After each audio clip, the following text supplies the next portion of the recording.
escroto y en el pene mayormente. Tenemos que en estas de aquí, la forma de la verruga va a ser de una forma de coliflor o de tronco. Tenemos que, depende, la forma de la verruga va a depender de cuál haya sido el serotipo del virus del papiloma humano con el que haya sido infectada la persona. Tenemos que, entonces así, las verrugas genitales son esas. Por otro lado, las verrugas comunes se van a dar en lo que es mayormente en la mano y son más livianas, más ligeras y menos abultadas. También van a haber las verrugas que son plantares, que estas se van a encontrar, como su nombre lo indica, en la planta del pie. Puede ser en el talón o frente de la planta del pie. Estas son las que van a tener una mayor incomodidad, dado que la persona al caminar va a sentir esta verruga y se va a incomodar e incluso le va a poder doler, dado que estas verrugas son sensibles. También tenemos lo que son las verrugas planas, que son las que son casi invisibles al ojo humano si es que la persona tiene pigmentación de piel más oscura de lo normal. Tenemos que una persona que tenga el virus del papiloma humano, si no se es atendida correctamente y diagnosticada correctamente a la hora a un buen tiempo, es decir, prematuramente, y se deja progresar la enfermedad, puede conllevar a lo que es un cáncer de cuello uterino. Tenemos que el virus del papiloma humano es uno de los factores comunes para poder tener lo que es un cáncer de cuello uterino en las mujeres. Esto de aquí es lento, dado que tiene que haber cursado aproximadamente más de 10 años, inclusive 20, para que esto evolucione a lo que es un cáncer de cuello uterino. Tenemos que el diagnóstico va a realizarse por simple vista, dado que, como mencioné, la manifestación clínica son verrugas y dependiendo de la forma de verrugas es lo que se va a hacer el serotipo. Pero si estas no son visibles, pueden ser verrugas planas, entonces van a utilizarse diversos métodos diagnósticos, como lo es la prueba de solución de vinagre de ácido acético, que es lo que va a realizarse, que este ácido acético se va a poner en las posibles manchas de la piel y si estas se tornan en blanco va a ser positivo para el virus papiloma humano, es decir, para las verrugas planas, y así van a poderse visualizar mejor. Tenemos lo que es también el examen de Papá Nicolau, dado que aquí podemos hacer lo que es la prueba de laboratorio de un hisopado para poder mandar al laboratorio esta muestra y también podemos utilizar a la hora de hacer el examen de Papá Nicolau ver si no hay una anomalía en el cervix del paciente para poder así diagnosticar prematuramente si es que la persona tiene posible cáncer de útero, de cuello uterino. También tenemos lo que es la prueba de ADN. Esta prueba de ADN se realiza en lo que son las células del cuello uterino y estas van a ser precisamente para poder diagnosticar o poder saber cuáles son el serotipo del virus del papiloma humano. Tenemos por último lo que es el herpes genital. En el herpes genital se comienza de 2 a 12 días en la clínica y va a tener lo que es dolor o picazón alrededor del genital, costras, úlceras dolorosas e inclusive lo que es una micción dolorosa, una gran mayor secreción vaginal, entre otros síntomas comunes en los que son las ITS. En su método diagnóstico tenemos lo que es que el médico general va a llegar a diagnosticar este herpes con lo que es un examen físico debido a las grandes úlceras que tiene el paciente o las costras que tiene el mismo, tanto sea en la boca como en los genitales. Comúnmente se está establecido que el tipo 1 está más relacionado con herpes vocal y el tipo 2 más relacionado con herpes genital. Tenemos que, con menos, esto de aquí se va a recomendar lo que es una prueba de otras infecciones de transmisión sexual, tanto como para él como para la pareja, para poder descartar cualquier otra infección de transmisión sexual. Siguiendo a mi compañero.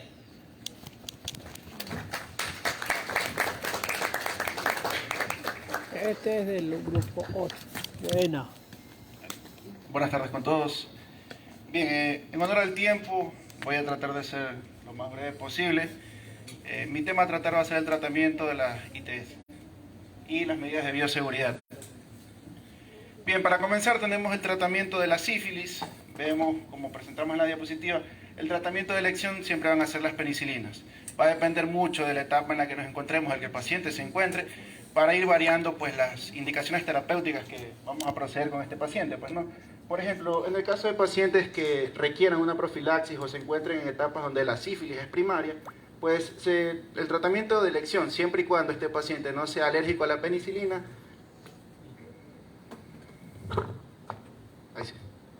siempre y cuando este paciente no sea alérgico a la penicilina, va a ser la penicilina G, específicamente la benzatínica, y la vamos a administrar en una dosis de 2.4 millones unidades internacionales, siendo que esta dosis recomendada la vamos a dividir en ambos glúteos, es decir, 1.2 en un glúteo y 1.2 en el otro glúteo, porque el uso de la penicilina tiene la característica, o la administración de la penicilina tiene la característica de que puede provocar desde dolor hasta cierto eritema en la zona. Entonces se recomienda que sea dividido o porcionado en los dos glúteos para que no exista ningún tipo de complicación, además de la sífilis, pues, que ya padece el paciente, pues, ¿no? Ahora, por ejemplo, en pacientes que ya tengan o se encuentren en fase tardía o latente, o por ejemplo en fase cardiovascular o en gomas, como bien le explicaba el compañero, pues tenemos dos opciones. Si la muestra del líquido cefalorraquídeo no refleja patología o no es anormal, pues se sugiere la penicilina G, asimismo, pero si es un líquido cefalorraquídeo patológico, pues se recomienda el uso del tratamiento para la neurosífilis. Básicamente, del otro lado del esquema tenemos a los pacientes alérgicos a la penicilina, pues tenemos el uso de la tetraciclina como opción, o la doxicilina también. Ahora, en cuanto al tratamiento de la sífilis, es siempre importante, después de administrar o haber seguido un esquema de tratamiento, dar seguimiento a estos pacientes, porque existe la mala costumbre de el abandono de tratamiento, entonces por eso se vuelven resistentes muchas veces a los fármacos que se utilizan para el tratamiento. Y bueno, asimismo dividimos para su estudio en etapas. Tenemos la primaria, la latente o tardía, y la más complicada, que sería la neurosífilis, ¿no? Dependiendo de los resultados que nos arrojen las pruebas de laboratorio, bien sean estas las BDRL o las RPR, pues vamos a utilizar o vamos a optar por unas líneas de tratamiento. Siempre se debe considerar, por ejemplo, si el paciente tiene otro tipo de patologías asociadas o acompañantes a esta enfermedad primaria, que sería la sífilis, pues, ¿no?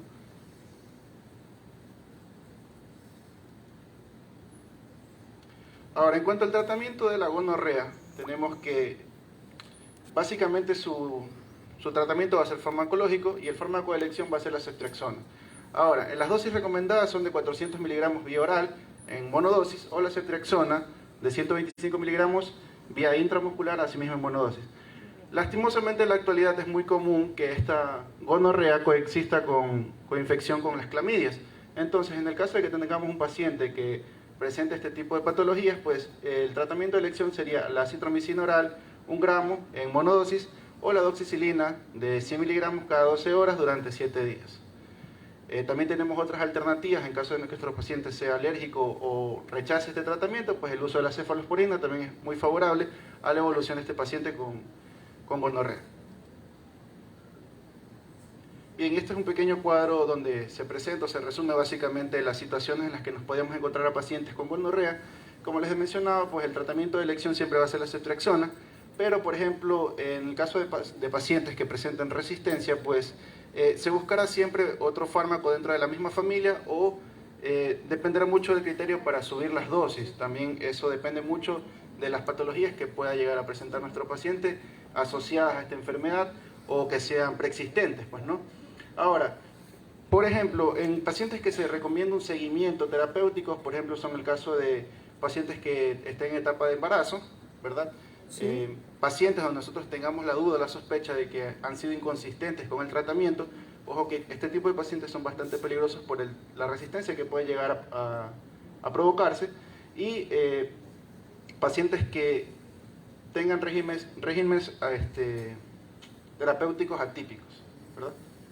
Ahora, la coinfección de clamidia con o trichomona, es común, más típico en mujeres y en hombres heterosexuales. Es muy poco el porcentaje dado en pacientes o personas homosexuales, pero es siempre recomendado dentro de la prevención. Recordemos que lo clave en este tipo de patologías, más allá del tratamiento, siempre va a ser en primera instancia la prevención. Entonces va a depender mucho de la vida sexual que tenga esta persona para determinar qué tan frecuente o no es, especialmente dentro de nuestro país, que la verdad no existen datos actualizados, pero eso va a ser determinante, más no el sexo que tenga esta persona o las preferencias sexuales que ésta tenga, pues, ¿no? Bien, referente a la clamidia, tenemos que su fármaco, su tratamiento de elección es la doxicilina, y tenemos aquí sus tratamientos o sus líneas de tratamiento. Pues tenemos que en la etapa primaria, evidentemente la doxicilina de 100 miligramos 2 veces al día, por un periodo de 15 a 20 días, y por ejemplo, cuando este exista con o coexista con algún otro tipo de patología o el paciente sea resistente, pues se sugiere el uso de la acitromicina de 1 gramo en dosis únicas, o la doxicilina de 100 miligramos 12 horas por un periodo de 7 a 10 días. También está el uso de la eritromicina de 500 miligramos cada 6 horas por 14 días. Referente al virus de papiloma humano, pues tenemos que el tratamiento en sí como tal de este virus no radica en la exterminación o en acabar el virus, más bien es de tipo correctivo. Es decir, el tratamiento de este virus va a consistir en la eliminación de las pápulas o de las verrugas, más no de exterminar el virus, como les decía. Ahora, en cuanto a los métodos que se utilizan para eliminar las verrugas, están, por ejemplo, la criocirugía, que es básicamente la congelación, está la electrocirugía, que es la extirpación mediante pulsos eléctricos, o la cirugía láser. Ahora, en cuanto a la prevención, es importante resaltar las vacunas, pues las famosas vacunas del virus del papiloma, que se menciona, la literatura la sugiere y la evidencia lo certifica, que esta debe ser aplicada durante de los 9 a los 12 primeros años de vida. Más allá, se puede utilizar sí, pero su rendimiento, su efectividad disminuye conforme el paso de los años. Es decir, entre una persona sea más adulta, sea más grande, pues la vacuna bajará su eficiencia, ¿verdad? Entonces, dentro de este periodo de edad, que la literatura y la evidencia científica lo respalda, que es más efectiva, pues. Y aquí están los nombres con los que los podemos encontrar, sus nombres comerciales. Bien, es importante también resaltar que tanto en hombres como en mujeres, el virus del papiloma humano se puede presentar tanto en mucosas como en piel, y aquí podemos apreciar cómo se ve la lesión de las máculas en la mucosa, y en este caso a nivel del órgano sexual femenino.